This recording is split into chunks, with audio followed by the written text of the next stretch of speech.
Sports hub of Telangana కో చైర్మన్గా నియామకం. సంతోషం వ్యక్తం చేసిన ఉపాసన. బీసీలకే 42% రిజర్వేషన్లు అమలు చేస్తామంటే మద్దతు ఇస్తాం. మీకు చిత్తశుద్ధి ఉంటే ముస్లింలకు 10% రిజర్వేషన్లు ఇవ్వొద్దు. ఢిల్లీలో ధర్నా పేరుతో కాంగ్రెస్ దొంగ నాటకాలు. బీజేపీ రాష్ట్ర అధ్యక్షుడు రామచంద్రరావు. ఇక ఇప్పుడు బీసీల చుట్టే తిరుగుతుంది రాజకీయం. ఇక ఇప్పుడు బీసీలకు రిజర్వేషన్లకు మేము అమలు చేస్తాం వరకు దగ్గరికి గట్టేసి దూరంగా మేతేసినట్టుంది ఇప్పుడు బీసీల కథ తెలంగాణలో. మేము బీసీలకు సాయం చేస్తాం, మేము బీసీ బిల్లుకు సమ్మతిస్తాం, మాకు బీసీలు కళ్ళకు వస్తుర్రు, బీసీలు మొత్తం మా కళ్ళనే ఉంటుర్రు. ఇప్పుడు అరొక్కలు ఇప్పుడు ఒక్క ముచ్చట తీసుకుందామని ఇప్పుడు దీని గురించి మనం మాట్లాడుకోవాలి. ఎందుకంటే ఇది సభ్య సమాజానికి తెలవాలి. ఇప్పుడు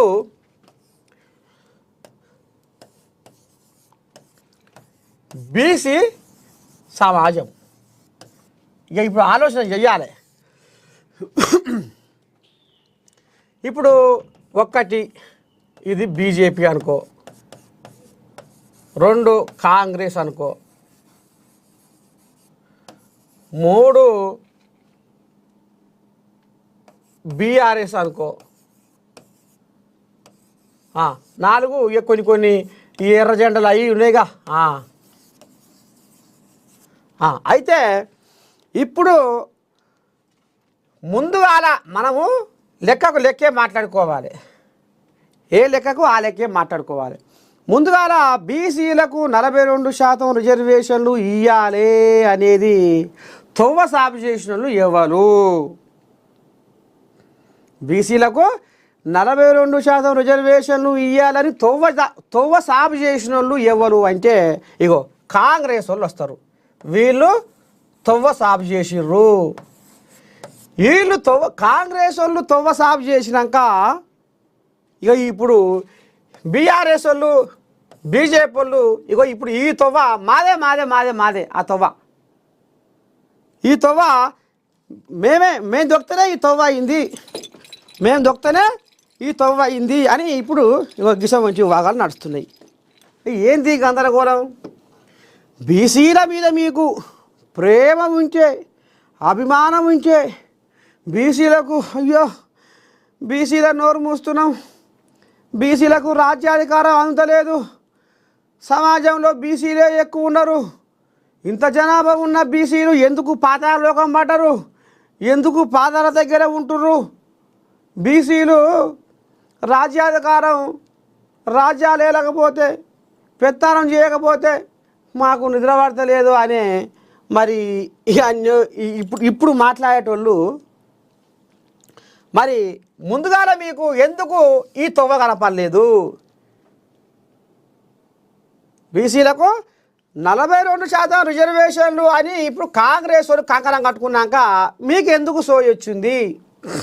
ఇక ఇప్పుడు కవితమ్మ ఇంత అండం పెడితే వీళ్ళ అయ్యా రాజ్యం వెళ్తేప్పుడు 33% ఉన్న బీసీల రిజర్వేషన్ని 23 గుంజుకొచ్చిర్రు. ఇక చూడు వీళ్ళ కథ. ఇక ఆయాల మాత్రము ఈ కవితమ్మ ఓ కవితమ్మ నీ గొంతు మూగబోయేనా మీ అయ్య పెత్తానంలో ఆయన 10 ఏళ్ళు వాళ్ళ అయ్య రాజవేయుడు. ఆయన బీసీల 33% రిజర్వేషన్ గుంజుకొచ్చి 23లో పెట్టిండు. మరి ఆయన కవితమ్మ ఎందుకు మాట్లాడలేదు? అయ్యో కవితమ్మ ఇవాళ నీకు బీసీ బిడ్డలు గుర్తుకొస్తున్నారు. దూపైతుంది జర్రా నీళ్ళు అవుతా. అయితే నేను నిన్న ఇప్పుడు కవితమ్మ బువ్వ తినకుండా, బుగ్గి తినకుండా, నీళ్ళు తాగకుండా, పచ్చి మంచినీళ్ళు కూడా ముట్టకుండా 72 గంటల నిరాహార దీక్ష అని ధర్నా చౌక్ కాడ కూర్చుంది కవితమ్మ నిన్న. ఎప్పుడు పెట్టింది ఆ మీటింగు, ఎప్పుడు స్టార్ట్ కావాలి? 10 గంటలకు అని పెట్టింది. 10 గంటలకు అన్న మీటింగు 11:30 అయింది.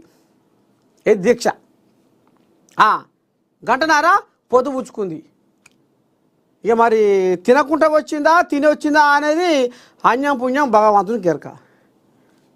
మీరేమనుకుంటారు? తినకుండానే వచ్చింది అని అనుకునేటోళ్ళు కింద కామెంట్ పెట్టుర్రి. నిజంగానే కవితమ్మ 11:30కు 10 గంటలకు అని దీక్షకు 11:30కు వచ్చింది, తినకుండానే వచ్చింది అనేది ఎంతమంది పెడతారో పెట్టుర్రి. లేకపోతే 11:30 దాకా బువ్వ తినకుండా ఎట్లా ఉంటుంది తాత, తినే వచ్చిందేమో అనుకునేటోళ్ళు వాళ్ళు కింద కామెంట్ పెట్టుర్రి. చూద్దాం. అంటే బలం ఇటు ఒరుగుతుందా అటు ఒరుగుతుందా? నిజంగానే కవితమ్మకు బీసీల మీద ప్రేమ ఉండి బువ్వ తినకుండానే వచ్చిందంటోళ్ళు ఎంతమంది? నిజంగానే కవితమ్మకు బీసీల మీద ఏపాటి ప్రేమ ఉంది, ఎట్లటి సంగతి ఏంది? మరి ఆనాడు ఈ బీసీల గురించి ఎందుకు కొట్లాడలేదు?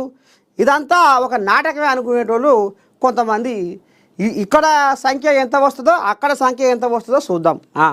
ఇక అదే వాళ్ళయ్యా పెత్తానం చేసేటప్పుడు 33% రిజర్వేషన్ 23 గుంజుకొచ్చినప్పుడు కవితమ్మ ఎందుకు రోడ్డెక్కలేదు? కవితమ్మ ఎందుకు దీక్ష చేయలేదు? కవితమ్మ ఎందుకు ధర్నా చేయలేదు? కవితమ్మ ఎందుకు రైలు రోకో చేయలేదు?